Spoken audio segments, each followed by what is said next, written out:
Bonjour à toutes et à tous. La spéciale de ce dimanche 28 octobre sera consacrée entièrement au sport. On évoquera au cours de cette émission trois principaux sujets. La reprise des championnats nationaux de football du Bénin, la campagne qualificative des écureuils pour la CAN Cameroun 2019, avec notamment cette historique victoire des poulains de Michel Dussuet à Cotonou. L'autre sujet à aborder, toujours en rapport toujours avec l'équipe nationale de football. Doit-elle changer de nom ou pas? La fédération a lancé récemment un sondage pour recueillir l'avis des uns et des autres. Sur ce plateau, nous allons recueillir également l'avis de nos invités.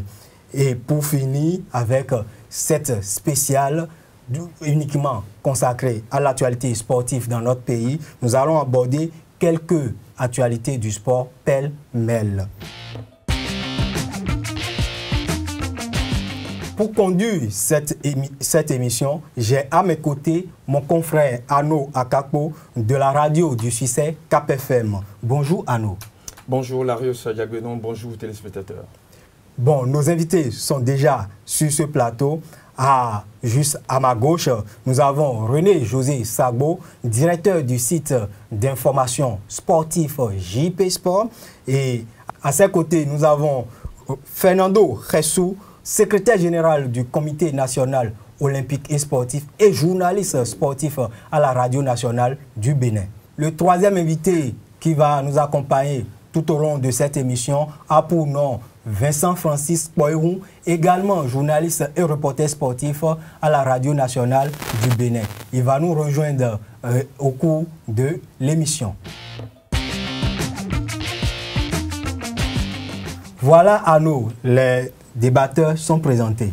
Bien sûr, sans plus tarder, nous allons aborder le premier sujet de cette émission. C'est bien sûr le démarrage du championnat. Après une longue pause, les clubs ont retrouvé la pelouse ce samedi 27 octobre 2018 avec l'affiche Bifli de Parakou, l'association sportive du port autonome de Cotonou, ASPAC.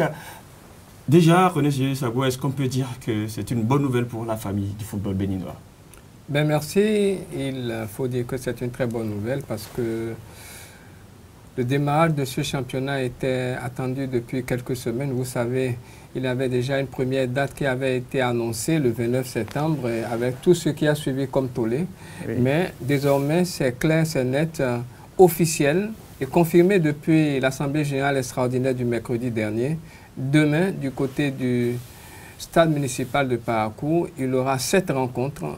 7 rencontres entre les Buffs du Borgou, champions à titre, qui vont recevoir bien sûr l'équipe de l'association sportive du port autonome de Cotonou. Fernando Ressou, après cette pause de 10 mois environ, le championnat a démarré, je veux dire. Le championnat va démarrer, c'est une chose normale. Je l'ai toujours dit, une fédération ou une structure, quelle qu'elle soit, n'a de raison d'exister que lorsqu'elle organise à bonne date ses activités statutaires. Statutaire, ça veut dire que c'est prévu dans les statuts. Et si vous ne le faites pas, c'est que vous êtes hors jeu. Vous êtes hors normes, c'est-à-dire que vous ne respectez pas les normes, vos propres normes. Et c'est ce à quoi on assiste au Bénin. Et le démarrage du championnat ne peut être que salué par les acteurs sportifs. Et dans ce pays où nous avons constaté qu'il y a une irrégularité dans l'organisation de ce championnat depuis 1969 qu'il a été créé, et être journaliste passionné de football ou du curon, comment on passe non, attendez, je rectifie. Depuis qu'on a commencé le championnat national au niveau du football, c'est seulement cette dernière décennie qu'il y a eu la pagaille.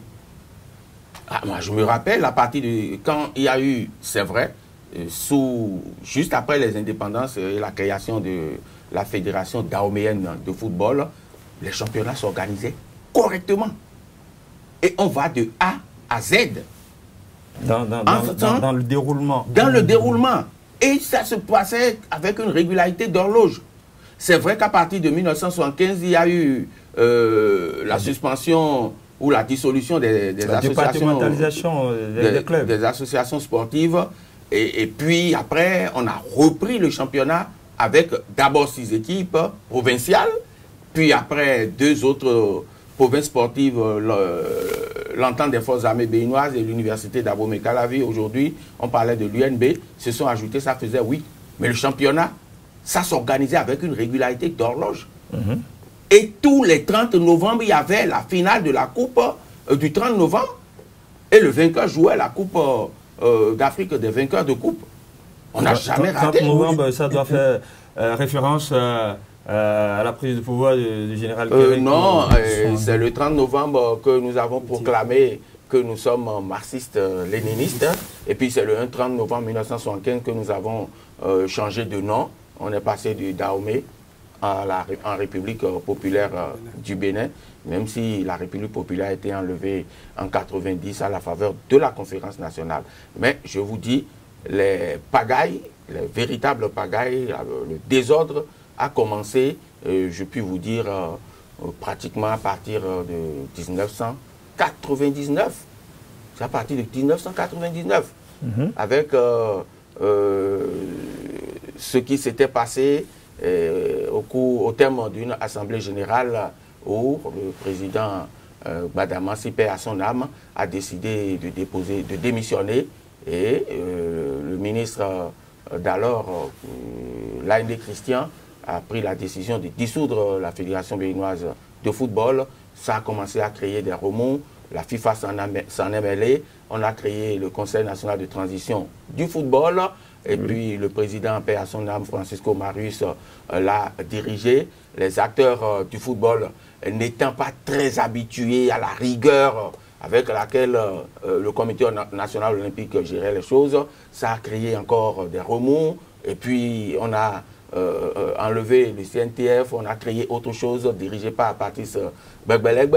Et puis après, il y a eu l'Assemblée générale qui a élu François Comelin. La FIFA n'était pas du tout d'accord et nous a donné 24 heures. Comme toujours. Ce n'est pas une question de comme toujours. Elle est jalouse de ses prérogatives, en fait. C'est clair et c'est net. Vous êtes d'accord et vous êtes avec nous, vous n'êtes pas d'accord et vous n'êtes pas dedans. C'est tout. Donc, on a dû faire un rétro-pédalage. On a enlevé François Comelin rapidement et puis on a refait les choses et Adiagodo est devenu président. Et je vais vous faire observer que avec les premières, disons, années que Adiagodo a eu à faire, vous allez constater qu'autour de lui, il y avait beaucoup de gens qui étaient également présidentiables et qui avaient également leur club. C'est pour ça que c'est extrêmement important de respecter les tests. Si vous ne respectez pas les tests, je suis président de club. J'ai été élu au niveau, par exemple, de la Ligue. Les tests disposent que je dois céder mon tablier au niveau du club. Je suis au niveau de la Ligue, je suis élu au niveau de la fédération. Je cède mon tablier et au niveau du club et au niveau de la Ligue pour être plus à l'aise. Est-ce que c'est ça qu'on constate aujourd'hui? Oui. C'est pas ça. Ça veut dire quoi? Ça veut dire que chaque responsable est là pour défendre son club. Le championnat commence bien, ça évolue correctement, mais il faut que 2 descendent. Qui va descendre? Tout le monde veut jouer, personne ne veut descendre. Personne ne veut descendre. Donc on crée les conflits, ça fait kata, et puis on arrête tout. Ça met du temps, et pour reprendre, on dit il faut reprendre tout le monde. Et puis on ajoute, tantôt on va à 21, 22 clubs, tantôt on redescend à 18, tantôt on vient à 14, à 16. Aujourd'hui, c'est à 19. C'est à 19, et avec des équipes qui sont censées jouer cette saison la Ligue 2, mais qu'on retrouve également au niveau de ce championnat. Mais René Joël Sabo, dans ces conditions, comment les clubs peuvent-ils aborder cette saison avec ce vent nouveau qui souffle sur le football béninois depuis le 25 août dernier? Ben, comment ils vont aborder la saison? D'abord, on a déjà le match d'ouverture qui démarre ce samedi, mais par la suite, vous savez, le doyen l'a dit tout à l'heure, on a l'éternel recommencement auquel, si on ne fait pas attention, on risque d'observer parce que là, souvenez-vous, hein, pour cette saison, nous avons 38 journées à disputer. Oui. Et avec 19 clubs. Déjà, au départ, antérieurement, on avait 14 équipes en Ligue 1. Maintenant, ça fait 19. Beaucoup plus de difficultés pour les clubs. Est-ce que les dispositions sont d'abord au niveau des clubs déjà prises pour être présents sur 38 journées de compétition?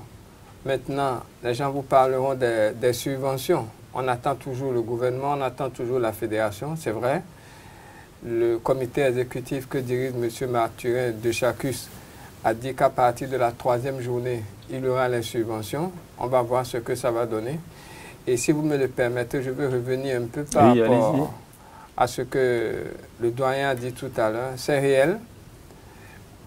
Tout le monde veut que son équipe reste en division d'élite. Personne ne veut descendre.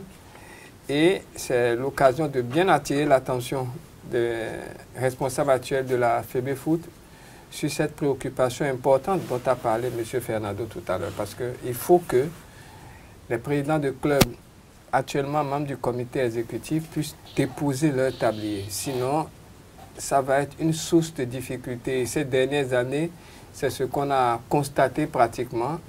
Et espérons que la saison se déroule bien, mais à condition que le comité exécutif puisse prendre garde. Voilà. Donc, nous allons toujours rester sur vous parce que vous venez de reprendre le sujet, parce que les clubs, pourquoi veulent-ils toujours rester en première division? Si vous ne participez pas aux compétitions africaines, mais on veut toujours rester en première division, jouer la première division, on ne veut pas descendre, mais on ne veut pas non plus finir le championnat, parce que quand vous vous rapprochez d'eux, on vous dit, ben oui, c'est de l'argent, aller jouer un match au nord, quand on est en sortie, quand on est en déplacement, c'est beaucoup d'argent, mais ils veulent toujours jouer en première division. Pourquoi? Bon, est-ce que je pourrais vous donner une réponse? Le problème, c'est que, vous savez, en créant votre association, en créant votre club, l'ambition est d'être présent dans l'élite. Et il faut bien remarquer qu'actuellement, quand vous descendez en 2e division, tel que les choses se passent, pour remonter, il faut batailler dur. Et c'est ça que beaucoup craignent. Parce que les charges en division d'élite ne sont pas moindres en 2e division, en 3e division ou en division amateur. Donc, c'est vous dire que tout ça constitue des facteurs qui font que les gens ne veulent pas descendre. Et puis, là, parfois aussi l'égoïsme des présidents de clubs. On se dit, bon, moi, mon équipe est toujours en division d'élite, je ne veux pas descendre. Et bien sûr, vous l'avez dit, on compte aussi sur les subventions. Et il faut que les subventions servent à quoi elles sont destinées. Je pense que c'est le plus grand souhait qu'on peut avoir cette saison, parce que vous savez bien, on a beau promettre une 40aine de millions pour cette saison, il faut bien que ça puisse aller à destination. Et je l'ai dit récemment au cours d'une émission, ça ne va pas être une partie de plaisir. Une 40aine de millions, c'est peu par rapport à 38 journées de championnat. Parce que vous savez, quand vous quittez Cotonou pour aller à Parakou, jouer à Djougou ou à Bébéké face à Béké, ça fait des charges. Mais espérons que l'effort que fera le gouvernement, l'effort que fera la fédération en mettant à disposition ces subventions puisse permettre à ces clubs une utilisation rationnelle afin qu'on puisse avoir, comme l'a dit le doyen tout à l'heure, qu'on puisse avoir une saison qui, après le démarrage samedi prochain, puisse prendre fin en fin 2019. C'est le plus important, parce que si à la fin, on doit se mettre encore à faire des calculs d'épicier, je pense que ça serait dommage. René Sabot, nous allons revenir sur le financement et puis sur les subventions. Fernando Ressou, les clubs, c'est vous qui aviez abordé le sujet. Vous avez dit personne ne veut descendre. Est-ce que vous partagez les arguments avancés par René-José Sabo par rapport à, bien sûr. À ce phénomène-là? Bien sûr que je partage ces arguments et je vais ajouter, compléter ceci. Les clubs de première division n'ont pas les mêmes avantages que ceux des divisions inférieures. Mais ils n'ont pas non plus les mêmes exigences. Ce n'est pas les mêmes avantages, ce n'est pas non plus les mêmes exigences. Parce que un club qui joue en première division, déjà par rapport aux dispositions réglementaires de la Fédération béninoise de football, ce n'est pas le même poids électoral par rapport aux autres. Premier avantage, donc tout le monde veut être puissant. Les subventions que l'État donne, l'État ne donne pas la même cagnotte au club de première division et au club de deuxième division. Non. Les clubs de première division sont mieux lotis. Ils reçoivent même le double de ce que les autres reçoivent. Oui. Et la troisième chose, si vous êtes en première division, ça veut dire que vous avez plus de chances de jouer en compétition africaine. Mais on a vu des clubs dans ce pays terminer champions ou vainqueurs de la Coupe nationale, mais qui ont refusé de prendre part à ces compétitions statutaires sur le continent. Bon, ça c'est une autre paire de manches, c'est un autre débat. Mais c'est un privilège que d'être qualifié pour jouer en compétition continentale. Et si on est conséquent envers soi-même, on joue, on avance, on se retrouve dans une position où les dividendes commencent à tomber, comme la pluie bienfaisante en saison pluvieuse. Mais attendez, la cagnotte que la Confédération africaine de football réussit désormais à mobiliser au profit des clubs qui jouent jusque dans le carré d'as. Oui. Vous êtes informé? Bien sûr, on sait que la répartition des droits loués aux clubs qui participent a augmenté. Déjà, si vous réussissez à vous retrouver en poule, la cagnotte, les dividendes commencent à tomber. Donc c'est fondamental. Vous comprenez donc que un club béninois qui a ce privilège-là et qui refuse d'en jouir, que chez nous, les choses ne sont pas, comment dirais-je, c'est la dénorme totale. Oui, parlant de dénorme, entre autres problèmes nés de cette intermittence du championnat, de cette irrégularité du championnat, c'est qu'à la veille du lancement de chaque saison, la Fédération béninoise de football est obligée de libérer tous les joueurs, est obligée de tout contrat. Et cela entrave la préparation des clubs. Nous allons suivre cet extrait du capitaine de Esaü FC, l'équipe professionnelle de football de notre chaîne de télévision. On vient de reprendre, c'est vrai, on a fait beaucoup de temps à la maison, mais chacun travaillait individuellement. Donc on vient de reprendre et avec des nouveaux joueurs. Parce que, comme le dit, après le championnat passé, ils ont dit que tous les joueurs étaient libres. Donc chacun a choisi son camp. Donc il n'y a plus beaucoup d'anciens dans l'effectif. Donc on veut faire avec les nouveaux cette année. Seulement que l'effectif sera basé sur quelques anciens restants. Donc maintenant on veut commencer le travail. Je pense qu'au fil du temps ça va prendre. Vous avez vu, ce soir on a joué, on a fait un jeu dirigé. Donc avec le temps, on va continuer la sélection pour voir avec qui on peut faire. Je vous remercie. Voilà une équipe qui a terminé la saison dernière à la 6e place des playoffs et premier de son groupe lors de la phase de groupe qui aujourd'hui, pour commencer une nouvelle saison, est obligé de tout recommencer à zéro. Et votre impression, René-José Sabo? Ben, à qui la faute? C'est ça l'interrogation. À qui la faute? C'est vrai que le comité exécutif qui a pris les rênes de la fédération courant mois d'août a décidé de libérer les joueurs. aujourd'hui, il faut se poser une question. Lorsque je dispose d'une équipe et qu'on est en saison morte, est-ce qu'il faut fermer les portes, clic et clac, mettre l'équipe au repos, ou bien trouver des stratégies pour garder l'équipe en jambes? C'est vrai, on ne sait pas souvent combien de temps ça dure la trêve, mais aujourd'hui, on est dans une situation... Ça a duré 10 mois, parce que le championnat s'était arrêté en... Le 24 décembre 2017, on reprend 27 octobre 2018. Ben, je suis tout à fait d'accord. Donc, je veux vous faire comprendre par là qu'aujourd'hui, on peut quelque part dire que la faute revient aux dirigeants des clubs, parce que c'est vous qui avez vos clubs, c'est vous qui avez vos joueurs. C'est vrai, on a constaté que beaucoup sont partis à l'étranger. Vous avez Charbel Gomez qui est du côté de l'Hexagone. Bon, aujourd'hui, il a sa place qui manque au niveau de l'équipe. Et d'autres qui ont voulu aller monnayer leur talent à l'étranger. Nous avons beaucoup de joueurs béninois, alors que le championnat démarre ce samedi, qui jouent dans l'élite du championnat togolais. Donc, je me dis, c'est un choix. Est-ce que ça a été fait avec la bénédiction des dirigeants des clubs, etc. Mais ce qui est sûr, la nouvelle fédération qui a hérité d'une situation difficile a décidé de libérer.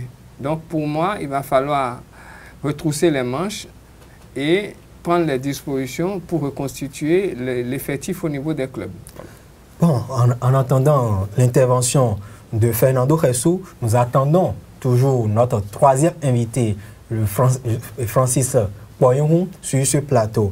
Mais ce problème que nous évoquons ici ne date pas d'aujourd'hui. Ce problème est récurrent et depuis que ce championnat où les dirigeants ont décidé de se bagarrer dans les bureaux pour que notre championnat devienne instable comme le Bénin l'a été au début des années 1960. Mais nous allons écouter justement à ce propos l'entraîneur de l'équipe de Zaïre, Richard Biot, qui évoque également le problème. Je ne vais pas encore entamer ma préparation, mais je vais continuer les essais. Je vais encore revoir certains d'entre vous. Ça me permettra de ne pas me tromper quand je vais arrêter ma liste. Je serai sûr que j'ai pris les meilleurs. D'abord, nous sommes soumis à une situation parce que la nouvelle équipe dirigeante du comité exécutif, par un communiqué, a dit que tous les joueurs étaient libres. Sur cette base, vous voyez, les joueurs, quand on leur dit qu'ils sont libres, alors ils font défection. Certains veulent aller monnayer leur talent ailleurs, ainsi de suite. Donc du coup, moi j'ai connu une hémorragie au niveau de mon effectif. Évidemment, parce que j'ai terminé premier. Et donc, du coup, les autres équipes ont cherché à piocher dedans.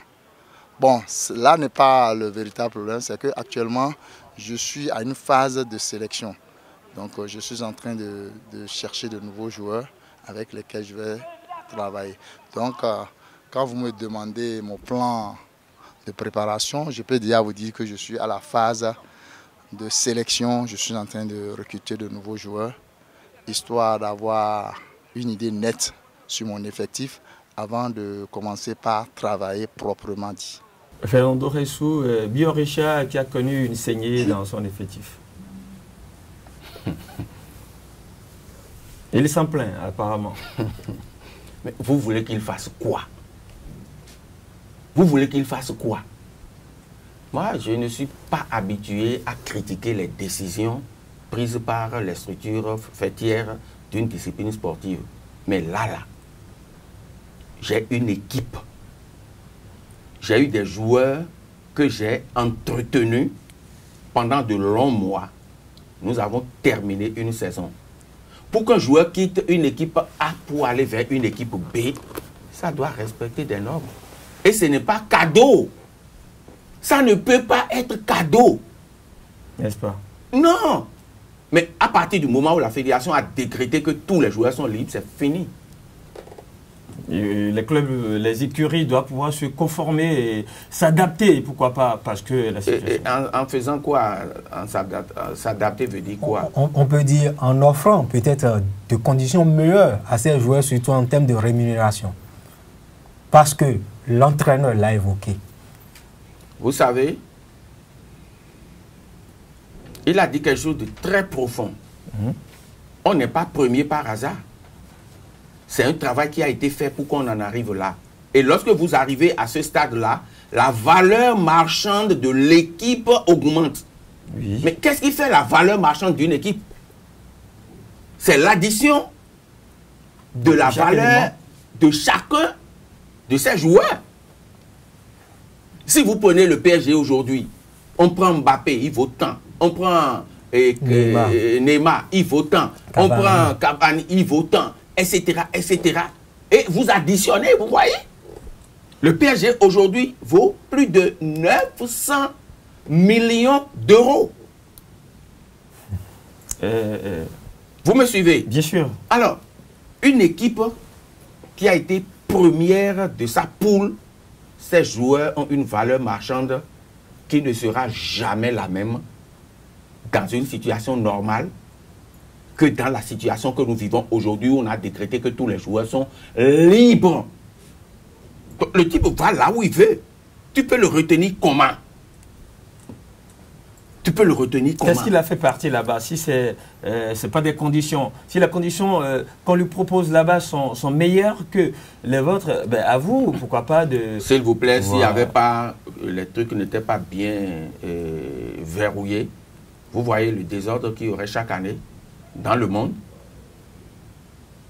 On peut aussi dire que c'est la rançon de la réussite. Quand vous prenez l'AS Monaco, chaque fois que... Ronaldo a voulu partir du Real de Madrid, c'est pas cette année. Hein.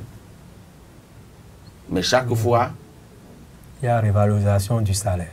Non, c'est pas toutes les fois qu'il y a révalorisation. Mais... C'est pas toutes les fois. Et c'est pour régler encore ce problème que chaque fois qu'on signe un contrat avec un joueur, on met une clause. On met des clauses. Et parmi les clauses, il y a la clause libératoire. Si on fixe la clause libératoire à 1 million, par exemple au Bénin, pour un joueur, quand la fédération dit le joueur est libre de tout mouvement, si le club vers lequel il s'en va ne paye pas, il faut que la fédération paye alors. Fernando Ressou, vous n'êtes pas sans savoir que nos clubs au Bénin ne sont pas assez structurés. Tous les joueurs n'ont pas de contrat. Même ceux qui en ont, c'est pas respecté. Est-ce que dans cette condition, si un joueur n'a pas de contrat, ça veut dire que le joueur n'est pas lié au club. Et on n'a pas besoin d'attendre le communiqué de la fédération pour dire que ce joueur-là est libre. Vous savez, l'objet de chantage dont beaucoup d'entre eux font. Il n'y a pas de question de chantage qui tienne. Non.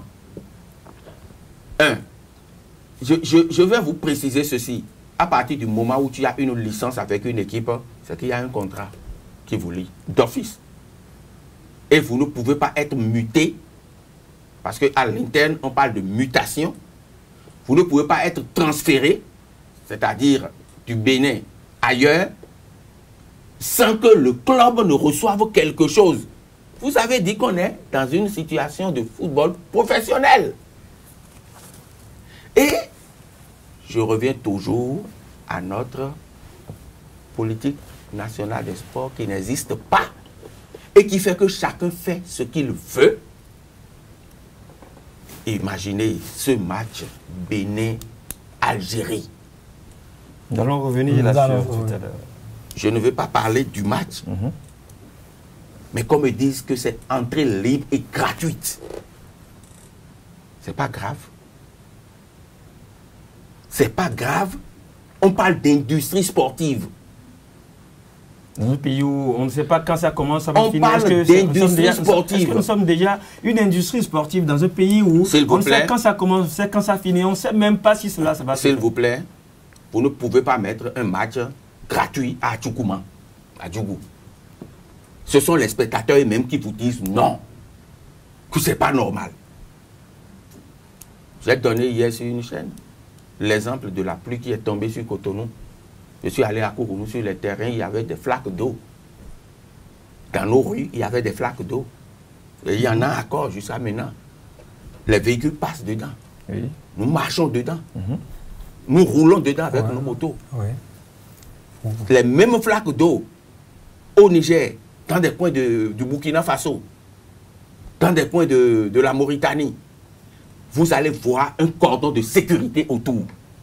Les gens vont courir, venir avec leurs récipients, prélever l'eau avec délicatesse. Parce qu'ils en ont besoin. Parce que ça a une valeur économique. Ici, aucune valeur. C'est ce que nous faisons de notre football, même au sommet de l'État. Quel que soit Alpha, et avec tous les problèmes que nous avons, on peut dire la tribune officielle, même si on dit 2000 ou bien 1000 francs, bon, j'exagère, tribune officielle 1000 francs, ou bien tribune couverte 1000 francs, le reste 500, et puis pour les manamana là, 200. Je vous dis, le stade serait encore plein. Et j'ajoute ceci. Rapidement. Moi, j'ai fait quelques années au Ghana.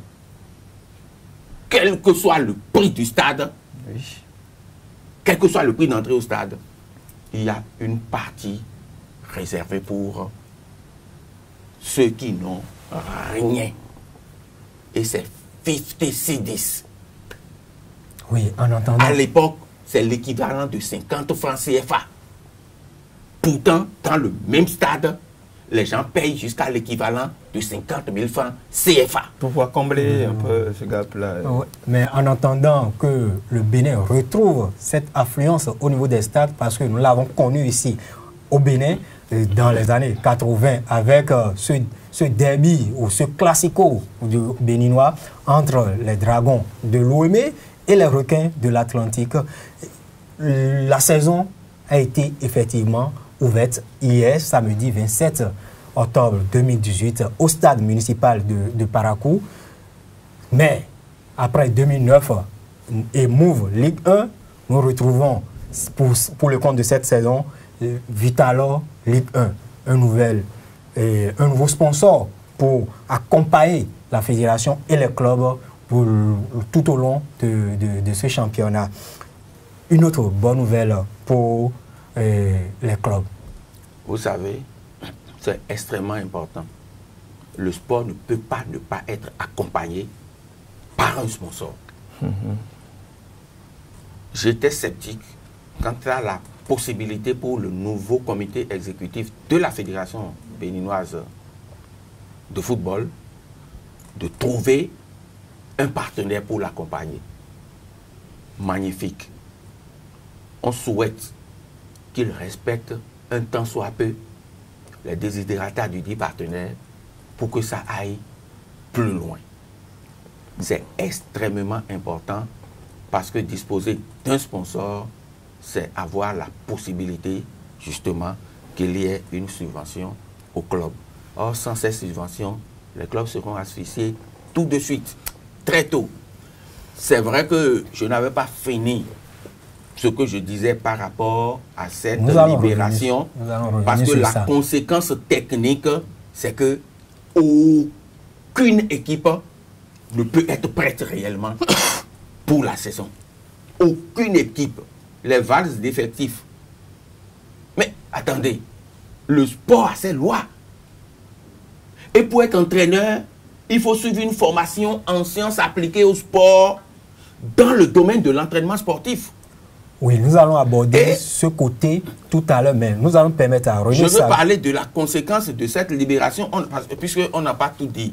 Maintenant, si vous voulez... Nous allons revenir sur ça. Bon, je vous promets, nous allons revenir sur ça, mais nous allons permettre à René Joël Sagbo, lui qui couvre le championnat national de football du Bénin depuis 2003 avec son site jpsportbenin.com. Comment vous voyez cette affluence qui manque au niveau des stades du Bénin et ce nouveau sponsor qui est annoncé pour accompagner la fédération, le nouveau comité exécutif de la Fédération béninoise de football, si je peux encore me permettre de le nommer ainsi? Ben, c'est heureux qu'on ait un nouveau sponsor.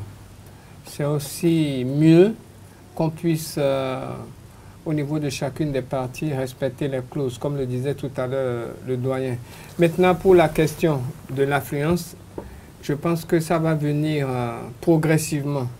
Ça ne va pas venir du jour au lendemain parce que depuis quelques années, il a eu vraiment au niveau du public sportif un découragement par rapport à tout ce qu'on a observé dans le milieu sportif, les crises, etc. Donc, depuis l'avènement du nouveau comité exécutif, on a senti un espoir au niveau du public sportif béninois et on espère qu'avec ce nouveau sponsor, les choses vont s'améliorer. Et je le dis parce qu'on a énormément de difficultés. Le comité exécutif a du pain sur la planche parce que vous voyez, depuis hier, on a eu le match d'ouverture, mais aujourd'hui, si on revient à notre corporation, est-ce que déjà les reporters, journalistes sportifs ont déjà leur accréditation? Parce que quelles sont les difficultés qu'on observe? Vous allez sur l'aire de jeu, vous voyez à l'entrée parfois des personnes que je qualifie de badauds parce que je ne comprends pas qu'on ait un aîné doyen comme Fernando qui vienne à l'entrée, qu'on lui dise allez acheter le ticket, votre carte, les cartes, avec les cartes, on n'entre pas au stade. Bon, nous venons après le doyen, certes, mais ça fait mal parce que vous venez pour couvrir une compétition statutaire et à l'entrée, on vous dit allez acheter le billet alors qu'on vous est identifié comme journaliste. Et je dis aujourd'hui, c'est faisable qu'on puisse faire une revue de troupes au niveau de la corporation et mettre à disposition des badges d'accès sur tous les stades. Là, l'objectif et le souhait de M.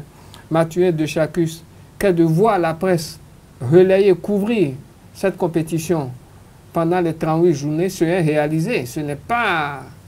C'est un droit pour les journalistes de pouvoir disposer d'un accès sur l'aire de jeu. C'est vrai, il faut faire une demande d'accréditation, mais au vu des objectifs du comité exécutif, il serait bien qu'on puisse permettre aux journalistes de travailler dans de bonnes conditions. Parce que ça va être long, 38 journées, et le souhait, c'est qu'on puisse, maintenant que les choses reprennent, que ce qui se passe au niveau de toutes les disciplines en général et du sport roi en particulier soit relayé sur toute la planète. Oui, c'est les doléances. Il aborde là un sujet très important. Oui, c'est les doléances. Pour qu'on n'ait pas à casser des caméras, pour qu'on n'ait pas à casser la gueule à des journalistes, je crois que tout ça là doit être réglé. Fernando Ressou, parce qu'il a parlé tout à l'heure, René Yesagbo, de la revue des troupes des journalistes.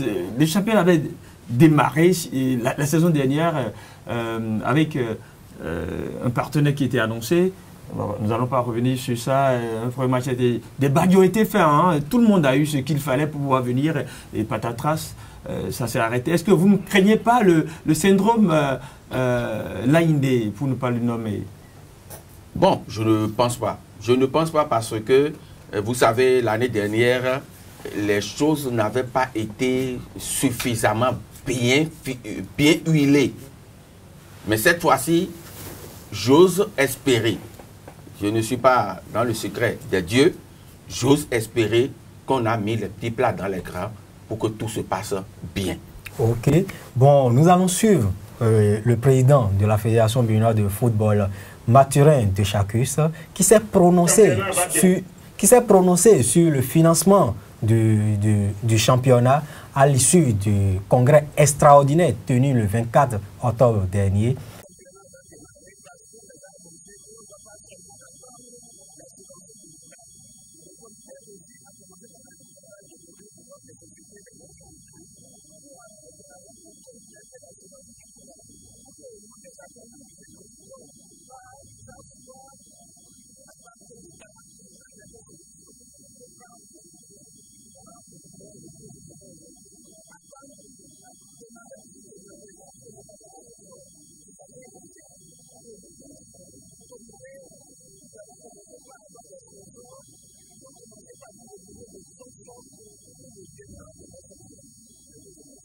Pendant que l'élément du président de la fédération passait, Francis Poirou nous a rejoint sur ce plateau.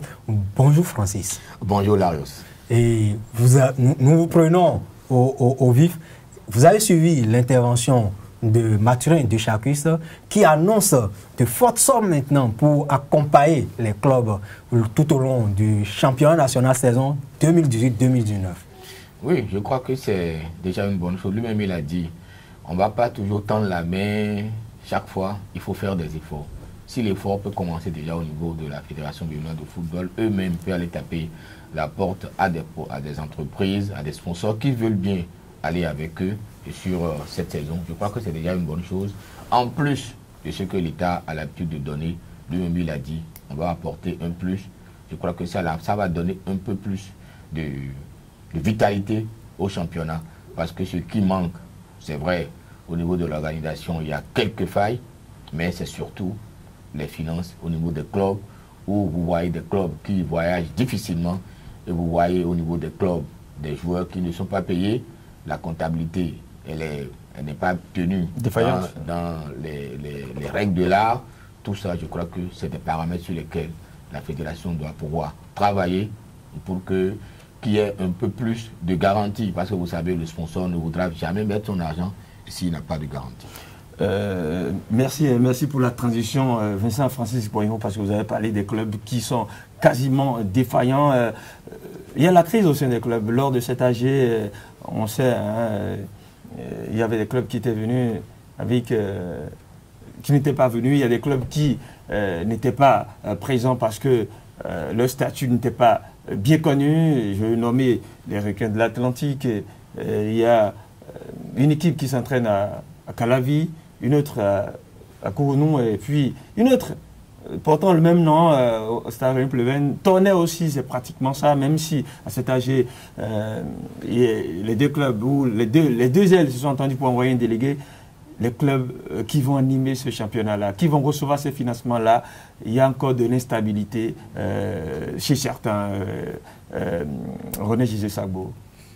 Ben, je pense qu'au sorti de cette Assemblée générale extraordinaire du mercredi dernier, désormais tout doit être clair, puisque la commission de recours et la commission électorale ont été reconduits jusqu'à nouvel ordre dans leurs fonctions. Et souvenez-vous, lors de l'Assemblée générale élective, la commission de recours a désigné Tonnerre et Requin pour être représenté à cette Assemblée générale. Donc pour moi, peut-être vous ferez mieux de préciser Tonnerre de Requin de... Parce que pour moi, je dis Tonnerre Requin simplement parce qu'il avait forcément une aile qui était présente au niveau de cette Assemblée générale.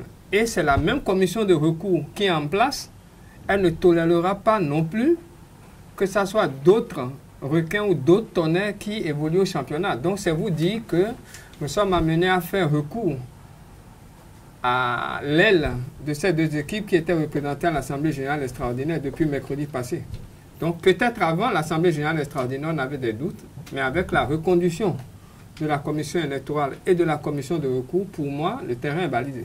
Et Fernando Ressou, à quand la fin des crises au niveau des états-majors de ces clubs qui animent le championnat national ou les championnats nationaux du Bénin?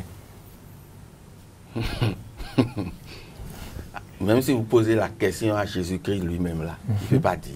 Ah ben, Jésus-Christ? Jésus-Christ, le bon Dieu, là, il ne peut pas dire.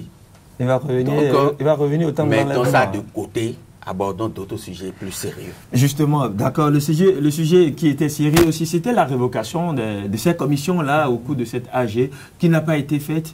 Et sur le coup, le secrétaire général par intérim de la Fédération béninoise de football, du comité exécutif de la Fédération béninoise de football, Claude Paki, s'est prononcé. Il a dit pourquoi ça a été voté pour maintenir ces deux commissions-là en place. On va essayer de le suivre rapidement pour les raisons qui étaient évoquées par rapport à la renonciation, à la révocation de ces deux commissions électorales et de recours dirigées par Laurent Ouimbo et puis Casimir Kanaka.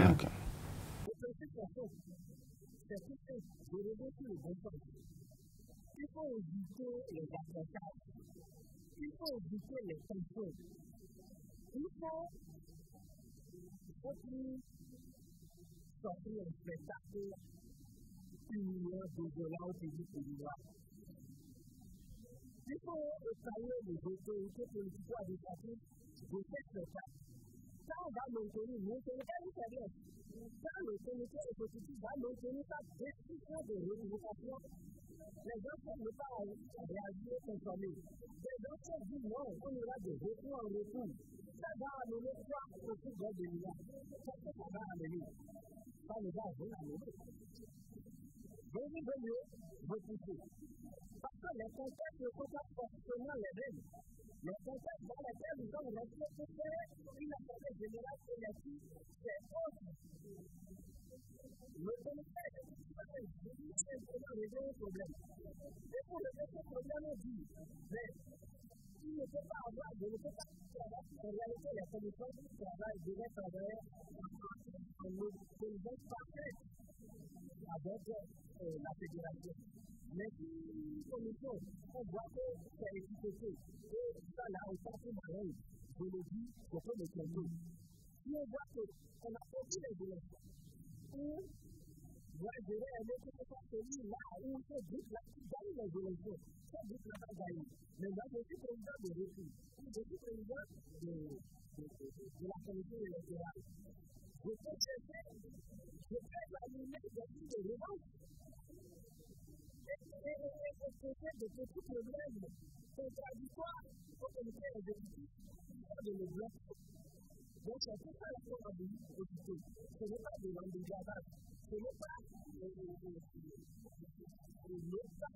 le sens de la démocratie, mais au contraire, c'est quoi pour faciliter les choses pour que le cycle de crise qui a toujours empêché le peuple béninois, le public béninois, de vivre de ce football favori, puisse le mettre cesser.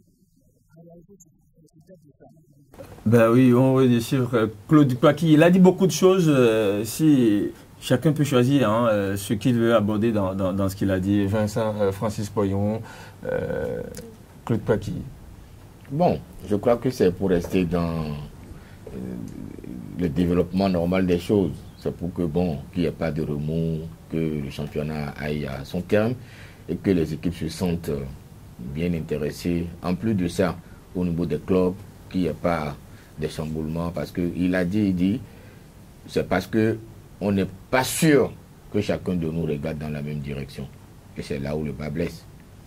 Parce que qu'on soit président de recours ou président de la commission électorale, on n'est pas là pour travailler pour X ou Y. Mais malheureusement, on constate que dans les faits, c'est ce qui se passe. Sinon, normalement, il ne devrait pas avoir d'inquiétude. Il ne devrait pas avoir d'inquiétude parce que c'est un serment qu'ils ont prêté avant d'être installés. Donc, ils devraient normalement suivre leur feuille de route, travailler rien que pour le football. Mais malheureusement, vous savez, on est dans un pays où tout de suite, on prend un camp contre un autre et les choses n'évoluent plus dans les normes telles que c'est prédit par les tests. C'est ça. Et justement, Fernando Ressou était dans la salle Feu Moucharaf Badamansi le 19 avril dernier lorsque ces membres des organes juridictionnels de la Fédération béninoise de football ont été désignés pour les 4 prochaines années. Fernando, lorsque vous avez appris que le nouveau comité exécutif a décidé de révoquer ces membres, comment vous vous êtes senti? Écoutez, je vous l'ai dit tout à l'heure, tout ce qui a trait au remous inutile et tout ça là, je n'aime plus les aborder. Et quand j'ai suivi mon ami Claude Paki, j'ai eu pitié de lui, j'ai eu pitié de notre football, j'ai eu pitié de notre pays, parce que c'est de ça qu'il s'agit. Et moi, ce que je me suis toujours refusé, c'est de travailler quelque part un jour et qu'on me dise il le fait pour X ou pour Y.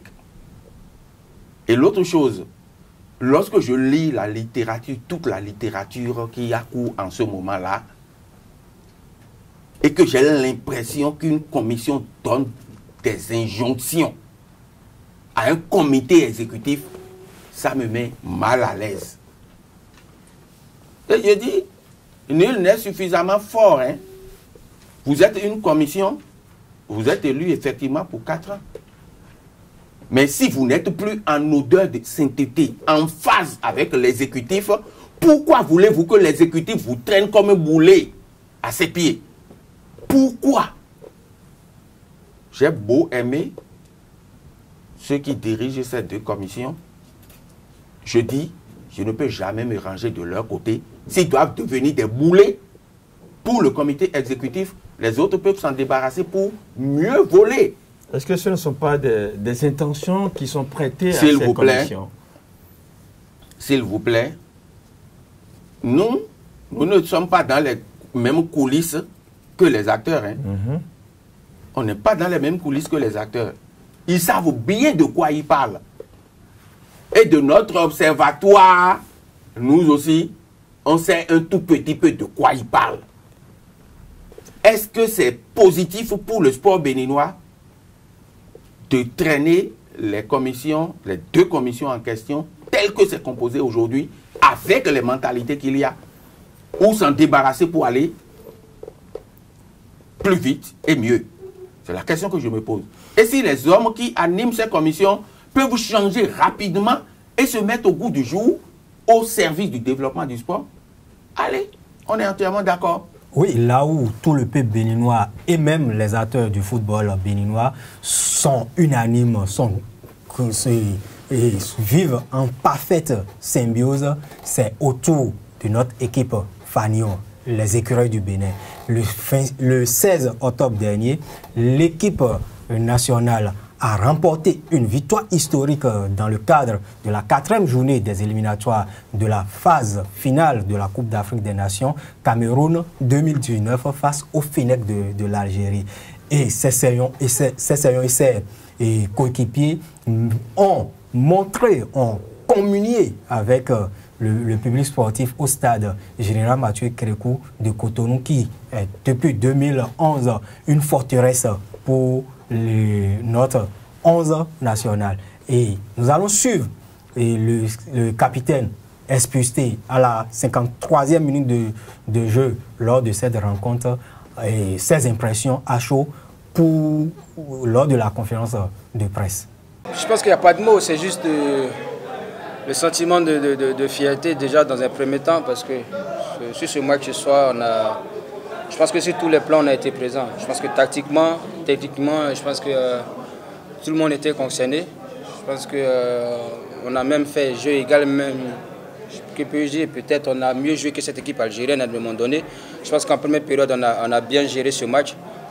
Tout ce qu'on avait pu travailler dans la semaine, on a bien appliqué, on s'est créé pas mal d'occasions. On n'a pas été vraiment tranchant dans les finitions, sinon peut-être on aurait pu partir à la mi-temps avec 2 buts d'écart. Mais bon, dans l'ensemble, je pense qu'il y a beaucoup de fierté parce qu'aujourd'hui, ce n'était pas évident. C'était pas évident parce qu'il faut le dire, on est tombé quand même en jeu contre cette équipe algérienne qui avait même de la qualité. Mais ce soir, on a montré beaucoup de valeur. Voilà, dans le jeu et aussi l'état d'esprit, surtout il faut retenir ça parce que même les amis à 10, ils n'ont pas lâché quoi, ils n'ont pas lâché, ils sont battus jusqu'au bout. Je pense qu'il y avait vraiment cette volonté de faire un gros match parce que tout le monde était concerné, étant en tant que joueur et aussi le public a vraiment répondu présent ce soir. Je pense qu'on leur devait ça, parce qu'ils ont fait l'appel qu'on a lancé. Je pense qu'ils ont montré quand même ce soir qu'ils étaient présents, qu'ils étaient derrière cette équipe nationale. Voilà, donc je suis fier ce soir de mes joueurs. Et aussi de mon public. Voilà, je pense que ce soir on a montré dans tous les domaines que voilà, on représentait dignement ce drapeau et sentiment de fierté. Mais est-ce que pour vous, René-José Sagbo, cette victoire face au Fennec de l'Algérie, on connaît les conditions dans lesquelles le 11 national a pu battre Marez et ses coéquipiers, constitue-t-elle la référence au niveau du football béninois? Bon, référence, moi ce que je veux simplement dire, nous devons être fiers de cette victoire. Parce qu'après le nul concédé au stade municipal de Lomé, cette rencontre était capitale pour la sélection béninoise pour la suite de la compétition. Et je pense que ça a été une victoire méritée qui a été obtenue dans de très bonnes conditions. Et ce que moi j'ai observé, c'est que c'est la solidarité entre les joueurs de l'équipe nationale. Les joueurs étaient solidaires et on sentait une fougue, une volonté de vaincre, d'avoir ces 3 points. Et c'est venu, et par le biais bien sûr du capitaine. Et je dis victoire historique simplement parce que c'est la première fois que le Bénin arrive à venir à bout de cette sélection algérienne. Et désormais, les regards sont tournés vers le National Stadium de Bakou, où nous sommes attendus. Et je pense que là, si nous restons dans la même ligne droite, dans la même volonté de vaincre, nous aurons beaucoup plus de joie avec une victoire à Banjul et une qualification qui serait d'ailleurs prématurée après la victoire de Banjul pour Cameroun 2019. Voilà. Oui, et Francis Poyon, vous étiez au stade ce jour-là, et en voyant cette fougue ou cette détermination, cette rage de vaincre que les joueurs dégageaient sur le terrain, comment vous qui avez accompagné l'équipe nationale dans plusieurs autres pays pour des matchs internationaux, comment vous l'avez apprécié, le comportement de l'équipe? Il faut d'abord souligner l'état d'âme des joueurs. Ils étaient déterminés et à n'importe quel moment, ils n'ont senti faiblir. Et là, je crois que c'était un travail bien accompli du coach, qui certainement a eu un discours que les joueurs ont accueilli. Et il a certainement montré aux joueurs, à l'ensemble de l'équipe, qu'il y avait des possibilités et qu'il fallait vraiment jouer pour ça. Donc je crois qu'ils étaient rentrés dans leur match et ils y ont cru du début jusqu'à la fin. Je crois que c'est ce qui est très important. Et le comportement des supporters le jour-là? Oui, ça c'est une première. C'est une première. Je crois que je n'ai jamais vu le public béninois aussi très proche de son équipe nationale. Parce qu'à chaque fois, quand il y avait des petits pépins, on sentait des remous, c'est-à-dire on n'appréciait pas les gestes, mais le mardi 16, c'était un autre public qui, même quand des fois les joueurs faiblissent, ils étaient là. Dès que l'entraîneur national, Michel Dissuyer, faisait des mains, il constatait que la Ola démarrait et ça faisait l'ensemble du terrain. Et surtout l'hymne national qui à tout moment était entonné à chaque fois qu'on constate qu'il y a un petit coup de faiblesse au niveau de l'équipe. Tout ça, Stéphane l'a dit, ça a galvanisé les joueurs parce qu'ils se sont sentis vraiment soutenus. Ils se sont sentis très présents et c'est ça, l'ensemble de tout ça qui a donné le résultat qu'on a obtenu face à cette équipe d'Algérie. Oui, retour sur l'hymne national entonné par le public à un moment de ce match lorsque l'équipe était en difficulté.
Fernando Ressou, vous n'étiez pas au pays, vous étiez à Buenos Aires.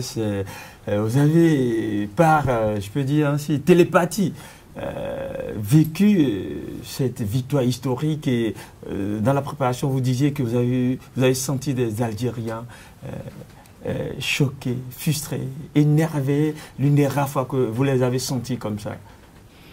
Bon, ben, j'étais à Buenos Aires, j'étais au moment où il sonnait 16 h à Cotonou. J'imagine, hein? Il était midi. Il était midi. J'étais au resto, mais je ne pouvais pas manger. Gauche noué. J'avais mon téléphone portable, je suivais les trucs sur WhatsApp. En tout cas, avec mon ami Germain Vinici, nous avons suivi minute par minute. Et quand il y a eu 10 minutes de temps additionnel, on a dit là, vraiment, c'est la catastrophe. Vous imaginez? Et quand le match est terminé, on s'est levé, c'est quand on était dehors qu'on s'est rendu compte qu'on n'avait pas mangé. Et est-ce qu'il fallait retourner au resto? Mais non, on s'est dit, bon, les autres n'ont sûrement pas l'information. Les amis de la délégation, il faut aller partager l'information avec eux et chahuter un peu nos amis algériens aussi qui étaient à Buenos Aires et parler à nos amis africains aussi qui sont de la même poule, à savoir les Togolais et les Gambiens, etc., etc. Cette victoire, elle est historique parce que cela ne nous est jamais arrivé. Il faut que ça arrive quand même un jour. Tout à l'heure, on a mis l'accent sur l'abnégation des joueurs, sur l'état d'esprit des joueurs, sur le soutien du public, sur tout. Mais il faut faire observer que le nivellement des valeurs entre les deux équipes a commencé il y a un petit moment. Et que le Bénin ne prend plus les 5-0 aisément face aux équipes du Maghreb. Et que chaque fois qu'on se rencontre, elles sont obligées de mouiller le maillot ou de tricher pour gagner. On fait référence à 2010, on était en Coupe d'Afrique contre l'Égypte. Ça a été difficile pour eux de... Je prends même la dernière fois qu'on s'était retrouvé en éliminatoire à Blida, il a fallu que les gens fassent mettre des jeux de lumière dans les yeux. Les lasers dans les yeux de notre gardien de but pour que l'arbitre soit généreux également avec nos amis algériens pour qu'ils arrivent à leur fin. Et c'est parce qu'ils sont conscients de ce nivellement des valeurs que les Algériens ont pris toutes les dispositions jusqu'à Cotonou. Suivez mon regard. Vous voulez parler de Jackson? Je veux parler de cet arbitre-là parce que, bon, j'ai été arbitre aussi. Hein. Oui, on sait que Fernando Ressou, c'est un monsieur multicasquette. Ensuite, écoutez, je suis arbitre. J'officie dans un pays. Le capitaine de l'équipe va vers moi pour me parler. Mais attendez, la moindre des choses, oui. Celui avec qui je peux parler, moi, arbitre, dans l'effectif, c'est le capitaine. Il va vers moi pour me parler et je ne peux pas entretenir des relations de cordialité avec lui. C'est le carton que je fais parler. Avec la situation actuelle où pour un oui ou pour un non, les publics s'enflamment et on ne peut pas les contenir. Et c'est le capitaine que je me permets d'expulser. C'est-à-dire que... Mais il a pris des risques. C'est un métier à risque. Ce monsieur est un suicidaire. Carrément. Fernando Ressou. Mais je ne comprends pas. Même si on te donne de l'argent... N'allons pas parler de est-ce que vous me suivez? Je n'ai pas dit qu'on lui a donné de l'argent. Je dis, même si on te donne de l'argent, à moins que tu aies décidé de te suicider, tu ne peux pas prendre ce genre de risque. Oui, mais en attendant, nous ne savons pas. J'ai lu sur les échanges sur les réseaux sociaux Un Algérien a dit, mettons-nous à la place des Béninois. Ouais. L'arbitre qui expulse le meilleur joueur béninois au Bénin et qui donne 10 minutes de temps additionnel au Bénin. Mettons-nous à la place des Béninois. Ça veut dire quoi? Si ça se passe en Algérie, Ce serait... l'arbitre ne rentrerait pas vivant. Ben, ce qui est sûr, Michel Dussuyer, le coach des écureuils du Bénin, s'est aussi prononcé sur la prestation de Jackson Pavaza. Il s'est dit, franchement, qu'il ne comprenait pas du tout. Il n'a pas compris d'où il est allé chercher les 10 minutes et pourquoi il a expulsé son capitaine. Nous allons si vous permettez, nous allons suivre Michel Dussuyer en conférence de presse d'après-match. Franchement, déjà dans le tunnel, avant de rentrer sur le terrain, il fait enlever le collant noir à Fabien Farnon. J'ai dit, ah, déjà c'est compliqué, quoi. On est tombé sur quelqu'un de très compliqué. Donc, ça s'est poursuivi, quoi. Mon sentiment, c'est que l'arbitre a été... Il n'a pas été bon, quoi. Je ne veux pas dire qu'il a été mauvais, mais en filigrane, c'est ce que je pense, quoi. Sur l'expulsion de Stéphane, c'est quand même quelqu'un qui manque largement de psychologie. Et la deuxième chose, c'est d'accorder encore 10 minutes. Je ne sais pas, où sont les 10 minutes, quoi. D'arrêt de jeu, je ne sais pas où il est allé les chercher, quoi. Franchement, je ne sais pas. Non, quand c'est comme ça, avec un joueur en moins, on défend avec 2 lignes de 4 et une pointe, quoi. Voilà, donc je pense qu'il était important de bien se densifier. Ce qui m'a rassuré aussi, c'était le comportement de nos défenseurs. C'est pas facile pour les défenseurs centraux d'être à 2 contre 2, quoi. Mais vu l'état de forme qu'ils avaient ce soir et vu la prestation qu'ils ont fournie, bon, ça m'a rassuré, quoi. Donc, à un moment donné, j'ai pensé peut-être défendre à 3 dans l'axe, mais là, on travaillait sur toute la largeur et au final, cette équipe d'Algérie n'a pas su trouver la clé, quoi.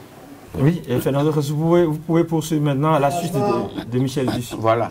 Lorsque le sélectionneur béninois dit qu'il ne sait pas là où l'arbitre est allé chercher les 10 minutes.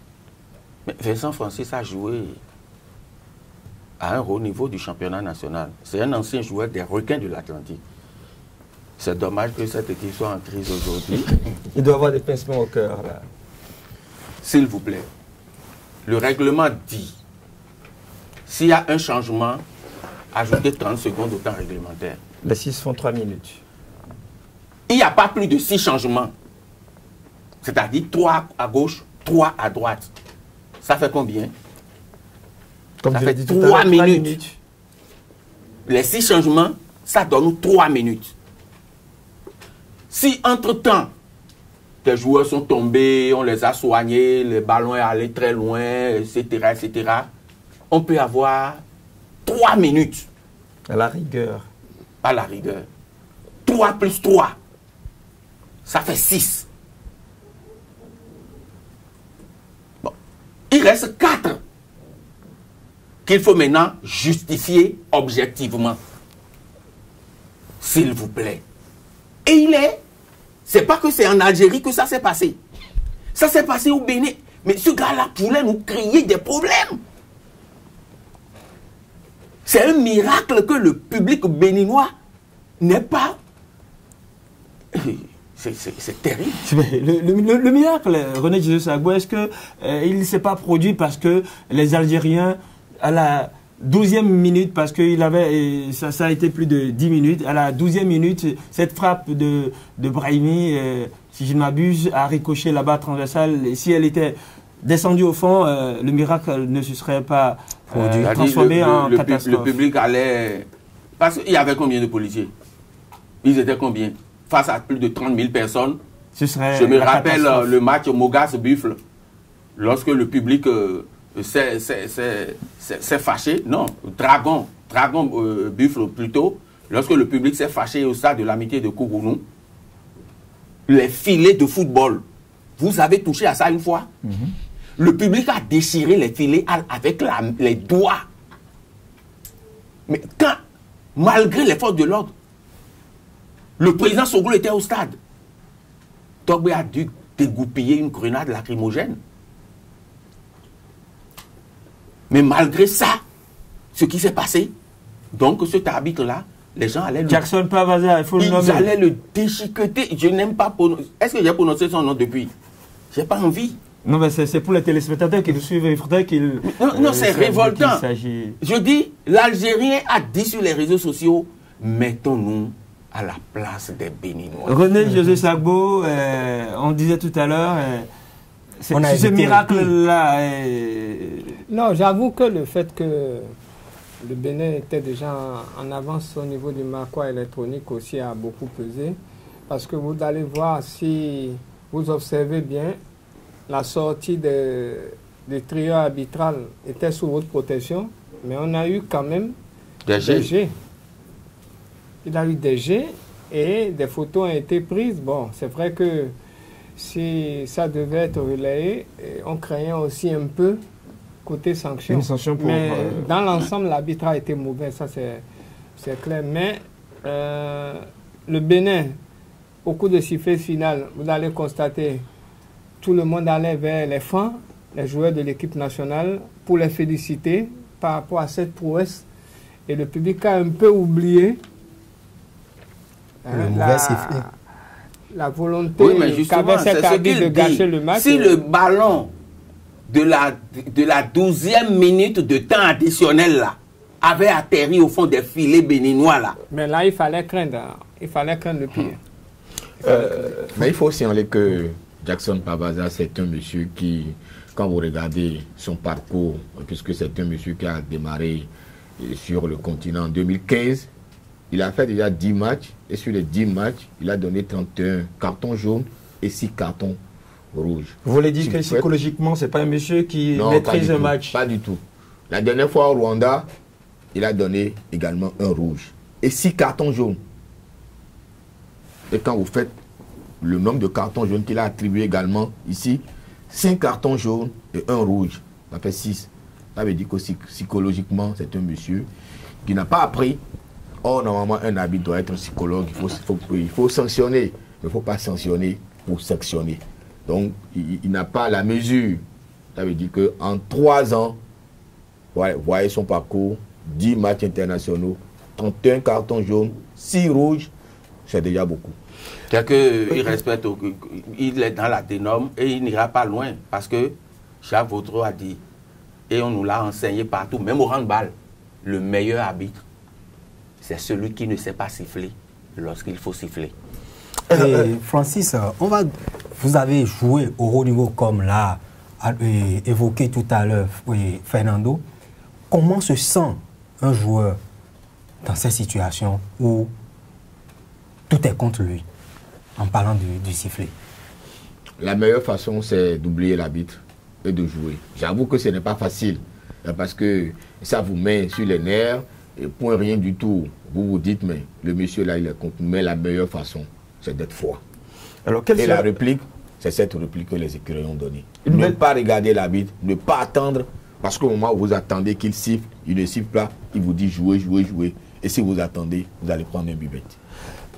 La bonne attitude que les écureuils ont adoptée, on se demande, hein, aujourd'hui, le Bénin a 7 points, avec même nombre de points seulement, avec un goal différentiel inférieur à celui de l'Algérie. La prochaine journée, ce sera contre la Gambie, ça peut être à Bakao, Bakou, ou à Banjul. Comment est-ce que le Bénin peut surfer sur cet acquis-là pour éviter le syndrome un certain septembre 2016 à Bamako où on a coulé alors qu'on était presque à la qualification? Fernando Ressou.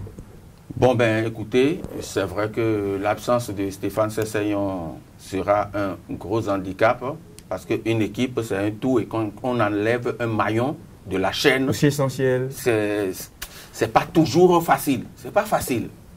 C'est pas facile, surtout à l'époque, à l'étape actuelle où Sessayon a intégré l'équipe et a réussi l'osmose autour de lui.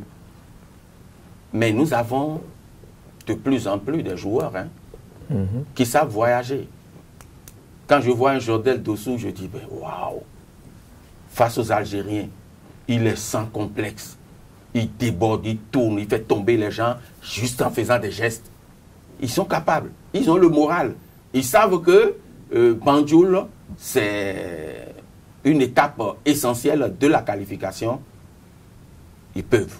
Donc, ne tremblons pas, ne tremblons même plus, tout en se réservant cette, disons, tout en nous disant qu'on ne doit quand même pas dormir sur nos lauriers. L'équipe gambienne, c'est une équipe difficile à jouer à domicile. C'est vrai qu'ils n'ont pas l'habitude de gagner à l'extérieur, mais à domicile, même le Sénégal, au moment où le Sénégal était en super forme, 2002-2004, le Sénégal n'a pas pu gagner à Banjul. Nous aussi, l'essentiel c'est de partir là-bas en ne minimisant pas l'adversaire et nous allons nous en sortir. Oui, René, je reste à vous. Michel Dussuet, Saint-Paulin doit faire le déplacement de Banjul en conquête. En conquête simplement parce que, vu la configuration du groupe, ils doivent se dire déjà qu'ils sont pratiquement à 90 minutes de Cameroun 2019, ce qui nécessite impérativement une victoire dans la capitale gambienne. Et c'est faisable parce que c'est vrai, on aura un handicap, l'absence de Stéphane Sessegnon, mais souvenez-vous, pendant 37 minutes, après son expulsion à la 53e minute la dernière fois, l'équipe a tenu. Et si on observe, on retrouve cette solidarité, cette volonté de vaincre. C'est pendant 37 minutes que l'équipe a tenu. Vous oubliez... Non, je veux dire, Sessegnon est sorti à la 53e minute. Oui. Donc ils ont joué sans Sessegnon 37 minutes. Plus les 10 de temps additionnel. Il a annoncé 10, il a fait 11 et quelques. Bon, disons approximativement... Faites-moi ce calcul-là pour qu'on sache qu'ils ont passé plus d'une mi-temps sans Sessegnon. Voilà, 49 mi-temps sans Sessegnon. Je dis, si... ils jouent dans la même posture, sachant bien désormais qu'ils n'auront pas Sessegnon et qu'ils ont impérativement l'obligation d'empocher les 3 points. Je dis, ils vont tenir.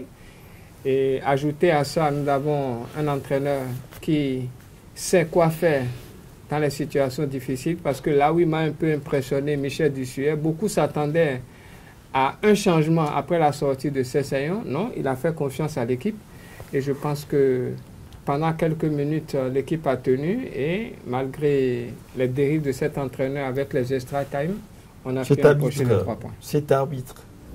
La dérive de cet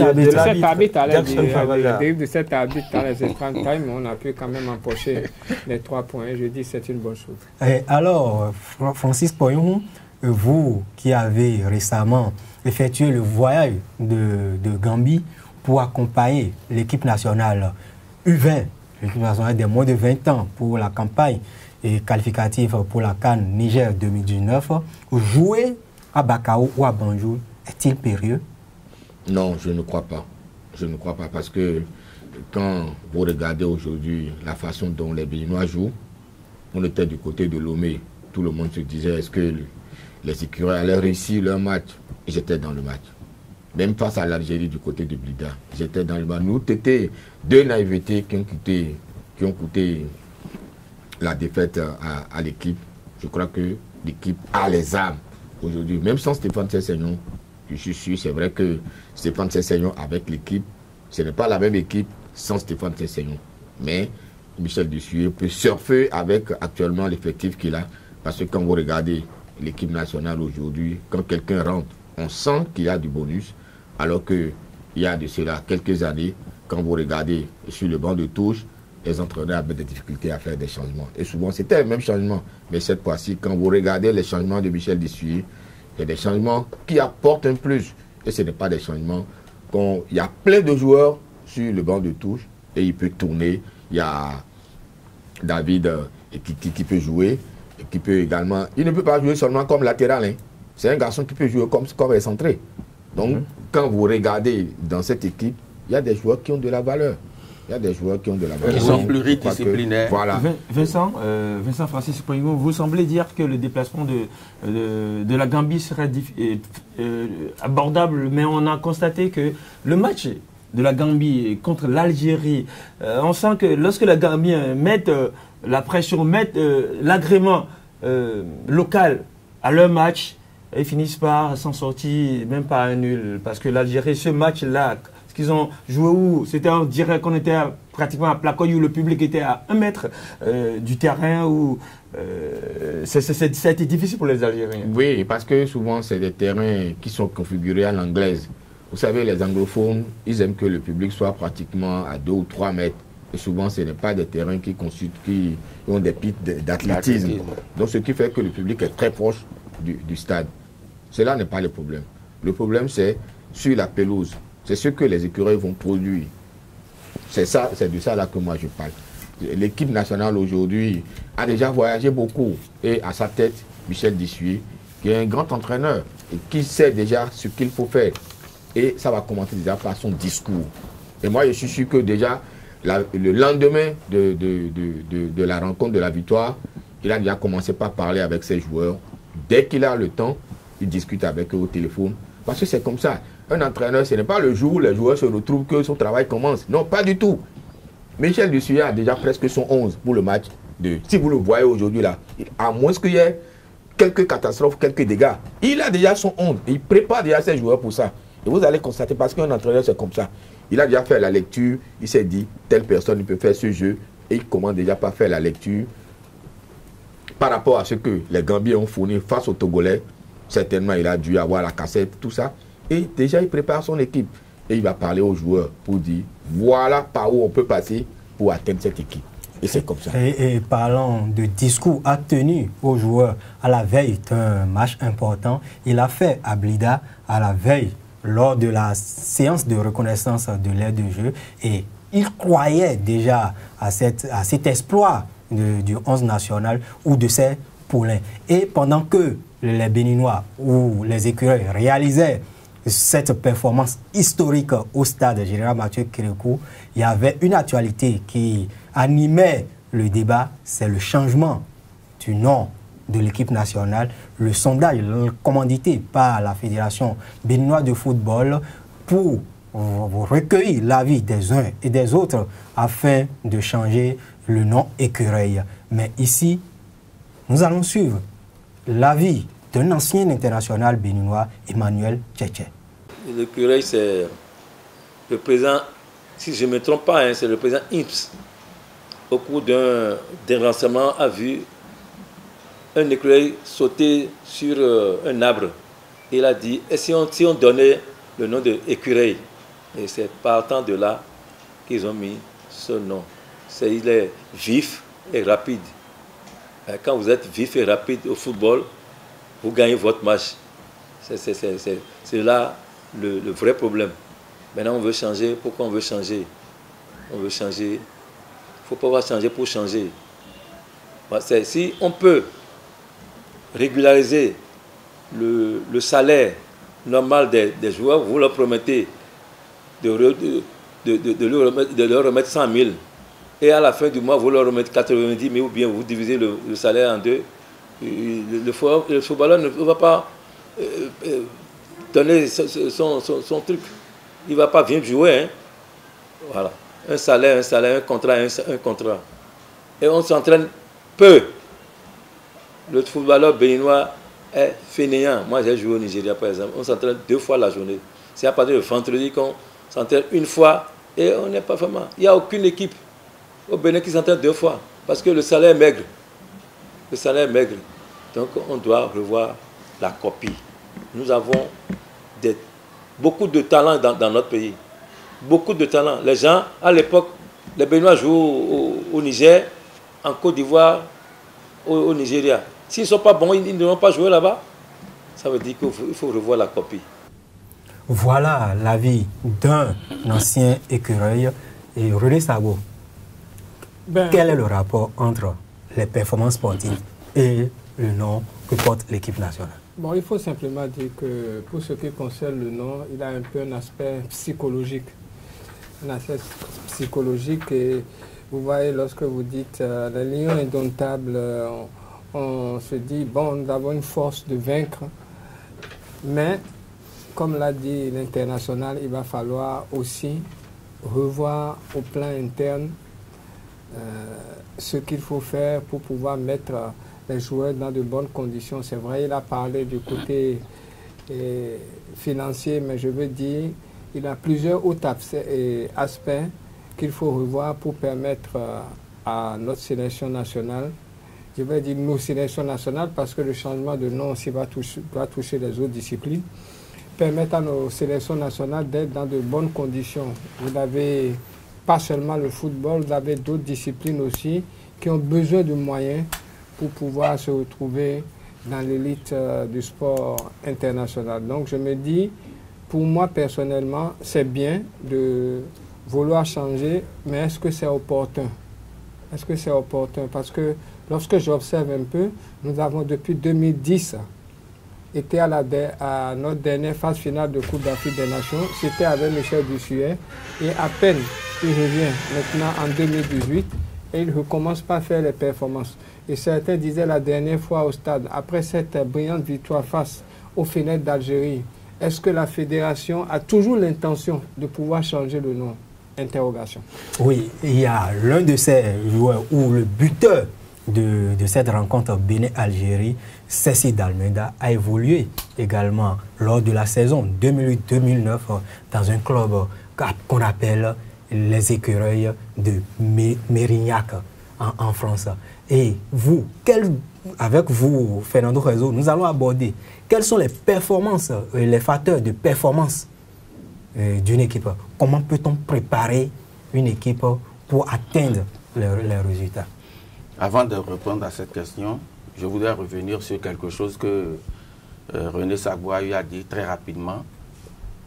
C'est vrai, c'est la Fédération dahoméenne de football qui a donné le nom Écureuil à une sélection qui n'était pas au départ national, à une sélection de joueurs qui, à l'après, sont devenus équipe nationale du Dahomey. Et c'est au cours d'une réunion, tout le monde à l'unanimité l'a accepté parce qu'on retrouve les écureuils un peu partout au Bénin. Mais entre-temps, le nom a été attribué à toutes les sélections nationales de toutes les disciplines sportives du Bénin. À partir de cet instant, ça échappe à la Fédération béninoise de football. Donc, le football a beau être sport roi, la Fédération béninoise de football n'a pas le droit de prendre une telle initiative sans s'en référer aux structures fêtières du sport au Bénin. Je veux parler du ministère des Sports et du Comité national olympique et sportif béninois. La démarche, elle est bancale, si tant est qu'elle provient de la Fédération béninoise de football. Parce que jusqu'à aujourd'hui, rien ne nous prouve officiellement que c'est la Fédération qui a pris une telle initiative. Au demeurant, êtes-vous pour le changement de nom qu'on met? Pourquoi voulez-vous que je sois pour le changement de nom? Votre avis, on veut. Je ne peux jamais accepter. J'ai reçu une Algérienne en 2010 sur Radio Bénin qui a parlé de la sveltesse de l'écureuil, de la souplesse de l'écureuil, de la rapidité de l'écureuil. Quand on prend les facteurs de performance, il y en a 4. C'est vrai que le nom, comme l'a dit Sabo, on dit, nous on est les lions indomptables, mais ça ne se décrète pas. Ça se travaille. Donc, lorsque vous avez un nom, c'est un symbole. Et vous-même, vous vous reconnaissez à travers ce symbole et vous puisez de ce symbole-là ce que ça a de positif. C'est ça qu'on fait. Sinon, quel que soit le nom que vous prenez, ça a ses avantages, ça a ses inconvénients. Si on veut contourner, on contourne. Oui, parlez-nous des 4 facteurs. Alors, les facteurs de la performance, si vous avez un nom ronflant et vous les mettez de côté, vous n'allez jamais gagner. Si sur le plan physique, si sur le plan technique, si sur le plan tactique et si sur le plan mental, vous n'avez pas fait le travail qu'il faut. Et il y a une façon de travailler tout ça. Le drame est qu'au Bénin, on n'a pas d'entraîneur en tant que tel. Si je le dis, les gens vont écarquiller les yeux pour dire qu'est-ce qu'ils racontent. Mais oui, dans les pays qui se respectent, les gens, pour devenir entraîneurs, suivent une formation en sciences appliquées au sport dans le domaine de l'entraînement sportif. Et un entraîneur est capable de travailler sur ces 4 facteurs qui sont appelés les qualités athlétiques. Merci Fernando. Et Francis, un mot pour boucler cette émission. Bon, moi je crois que changer de nom, honnêtement, moi ça n'a pas de valeur. Et c'est un épisode qu'il faut rapidement fermer. Parce que je vais vous donner juste 2 exemples. Les Black Stars, c'est étoile, hein? C'est étoile, hein? C'est noir en plus. Étoile noire. Et pourtant, ça joue merveilleusement. Deuxième exemple. Là, c'est les SAO. Ça veut dire simplement équipe. Je n'ai pas appris l'espagnol, mais c'est équipe. L'Albi Céleste. Bleu ciel. Bleu ciel. Pour l'Argentine. L'Uruguay, la Céleste. La sélection. Pourtant, ça joue.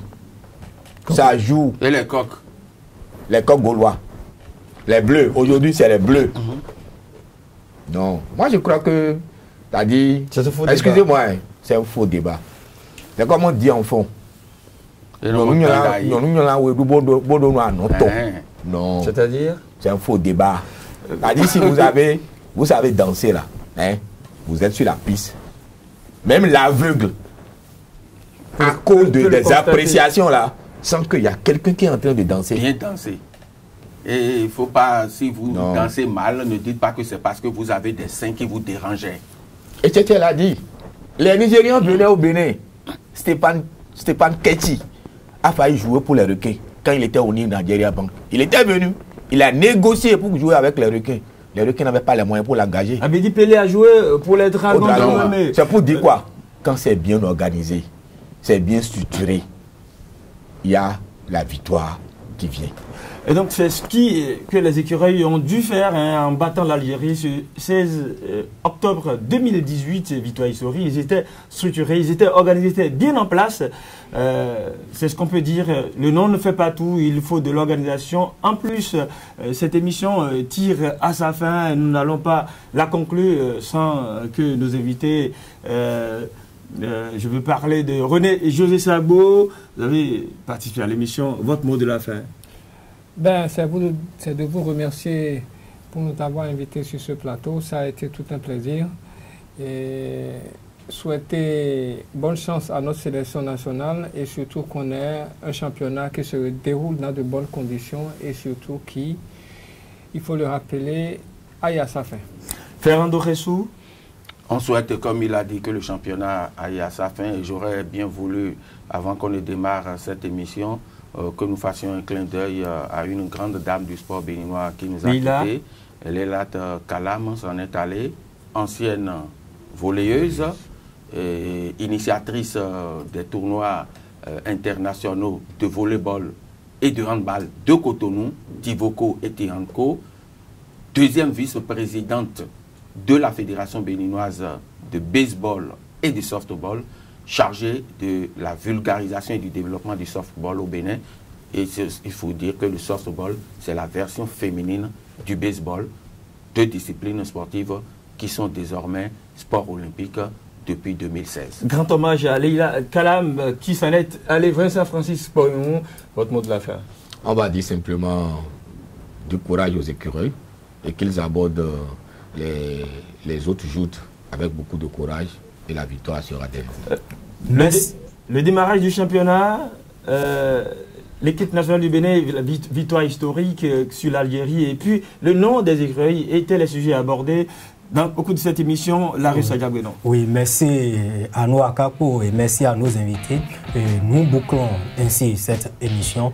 Nous vous demandons de rester fidèles au programme de Esaü TV, www.esautv.com.